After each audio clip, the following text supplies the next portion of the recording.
zino waliwo enjogera egamba nti ensi etukuba left, right and center. Kuba abantu abamu bakirabanga ekyokwogera just oba eŋŋombo, naye otula wansi n'ofumiitiriza okitegeera kye baba bategeeza nti ensi eyinza okuba left, oba odda ku right nekkubirayo, oba odda wakati nawo nekkolaki nekkubirayo. Okitegedde ekintu ekyo?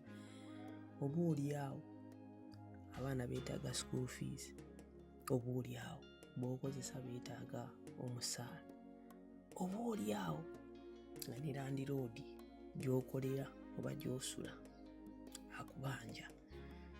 Bakitege, oba oli awo ng'ofuna akasimu mu kyalo ate muzeeyi mulwadde, oba oli awo ate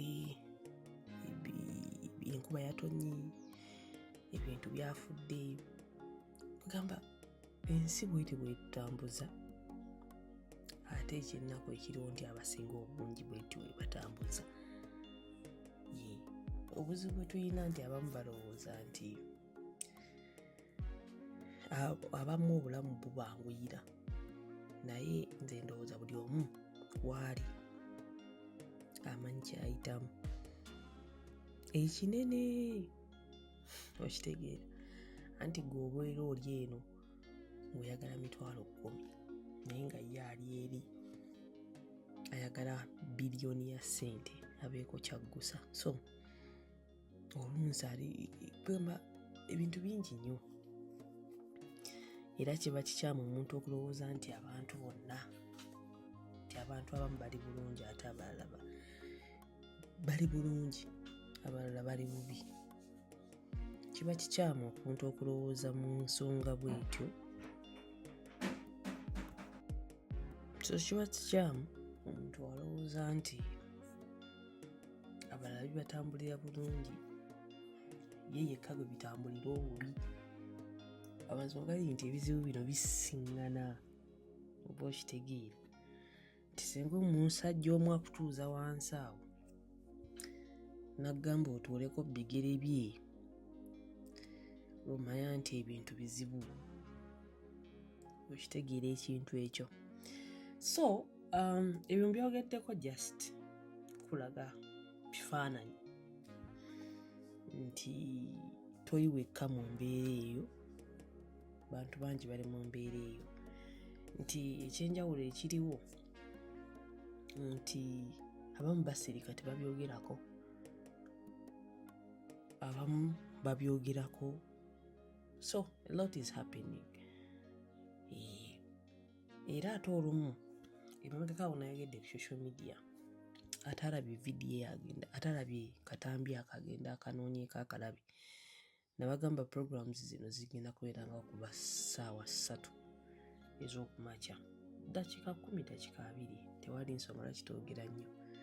Ssaawa 3 ez'okumakya, Monday, Wednesday ne Friday. Tunalaba maaso eyo oba tunayongeramu, but kyekyo ssaawa 11 zo zijja kubeera za interviews. So nga tukyatambula tukyagenda maaso, nti ate olunsi social media eno erina ebintu byetulaze bingi, nti wadde tuli mu mbeera nga naddala bannayuganda bagikozesa bubi nnyo nnyo nnyo nnyo, naye ate ebyokuyiga, kuliko ebyokuyiga bingi nnyo, lwakuba ate obuzibu bwe tulina nga ffe bannayuganda, iffe n'okuyiga tuli tuti. Iffe tukwata left, okuyiga kukwata right. Tetwagala kuyiga, twagala tutambulire mu butamanya, twagala ebintu tubirabe nga bwe twagala okubiraba. Atakkiriziganya naffe abeera afuuse mulabe waffe. Kyendowooza nti oba oliawo si kituufu, naye kizibu nnyo kyakukyusa ndowooza ya muntu naddala ng'asazeewo. So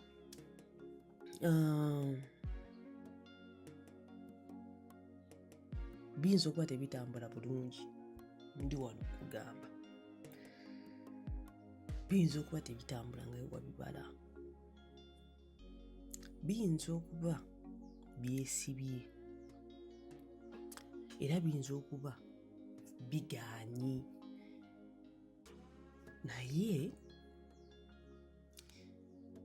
ebiseera ebisinga nga tetunnaba kulowooza nti ebizibu binnyinze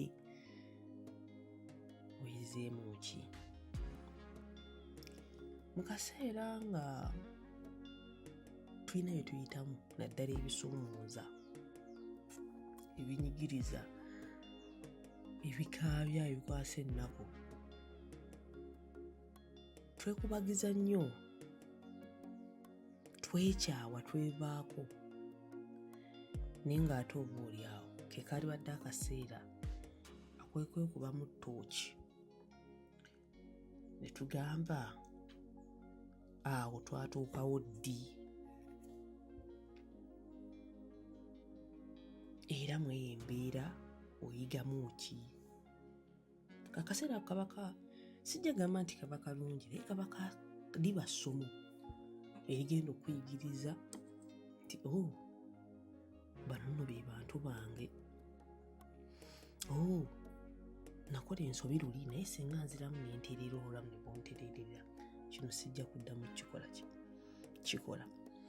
So we should normalize nti bwe tufuna ebintu ebitatambula bulungi bulamu nga tunnaba kwekubagiza, kukaaba nnyo, kulwana nnyo nansi, tubeeko na kye tuyigamu. Kibi nnyo obutayiga, naddala obutayiga mu byayita byaffe, kubanga ate ebyayita byaffe kintu kikulu nnyo. Batugamba nti tubyerabire, naye ate oboolyawo tuba tulina okubaako bye tuyigiramu. So byonna ebiyinza okuba tebitambula bulungi ku sayidi yo, ekisookera ddala kwe kubeera ng'olina ky'oyigamu oba okitegedde ekintu ekyo. Then ekirala olina okumanya nti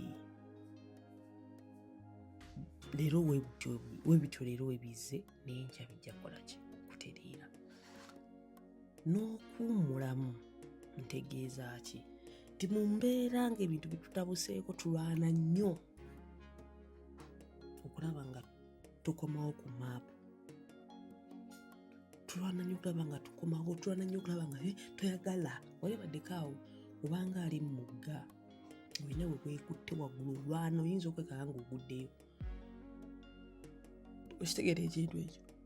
So essaawa waliwo akaseera akatuuka ng'olina kusooka kukkakkana, osooka owummulemu nga teweetaaga nnyo kukozesa maanyi, nga teweetaaga nnyo kukozesa bwongo, olw'ensonga bw'obikozesa ennyo oyinza okutomera.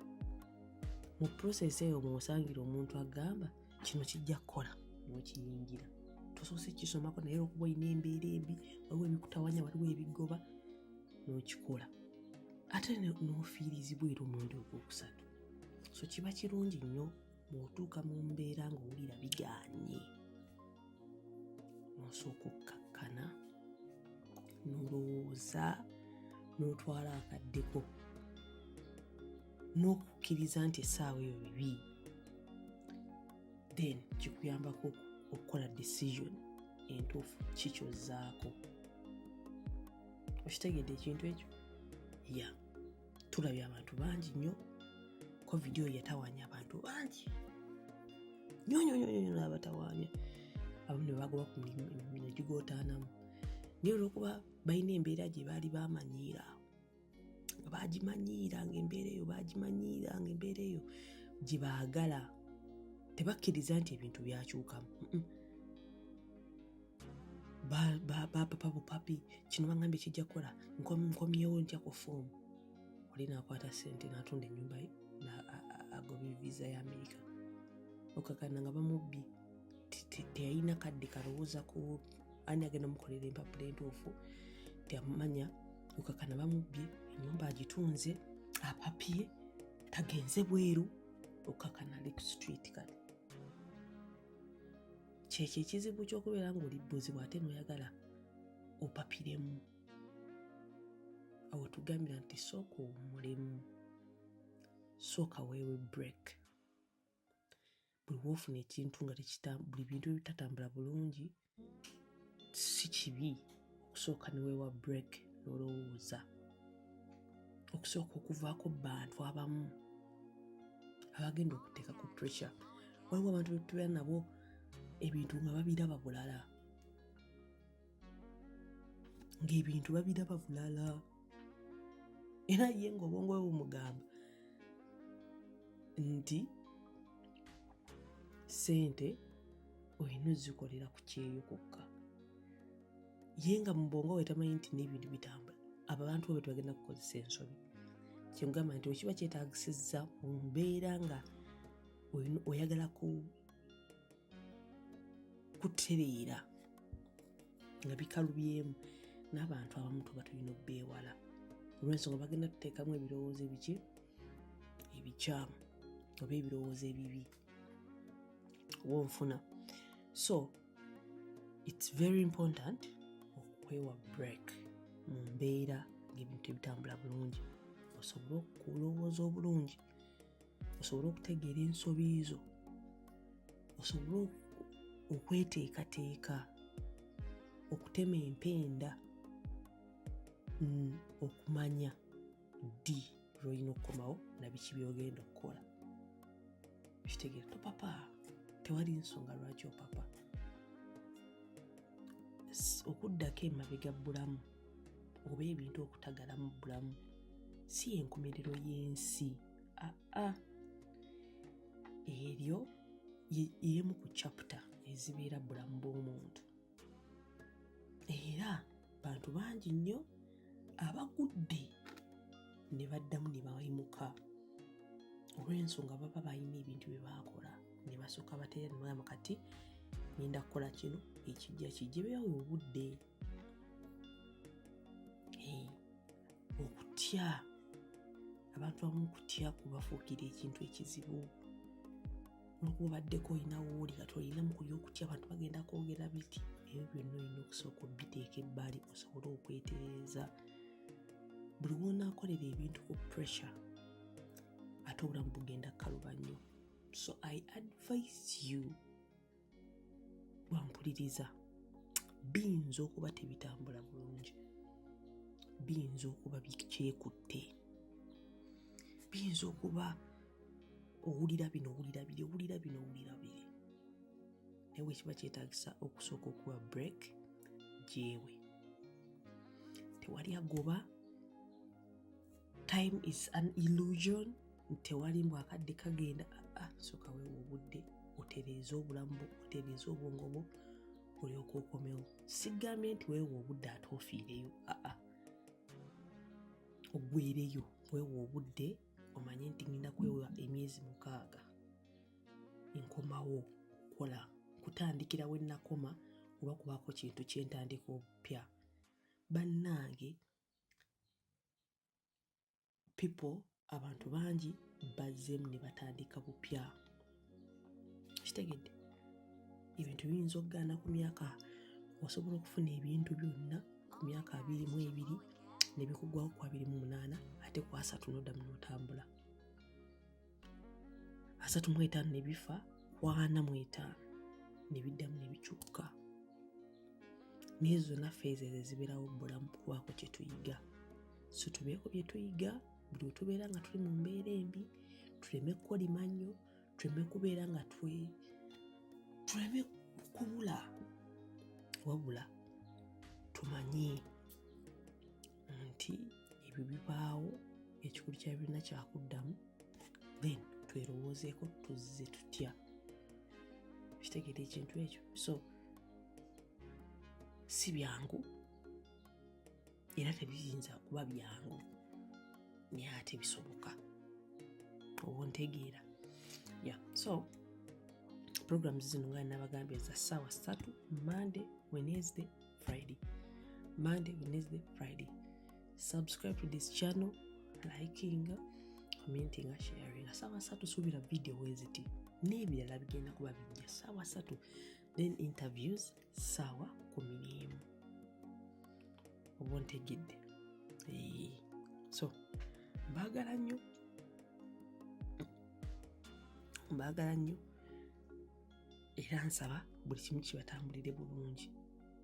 Gwe wenna ali eyo ng'omutima gumenyese weewaakadde okaaba nga bw'oyagala, naye manya nti olina okusituka anytime era omanye nti obulamu feezi eyo yabadde erina okubeerawo obulamu bwo.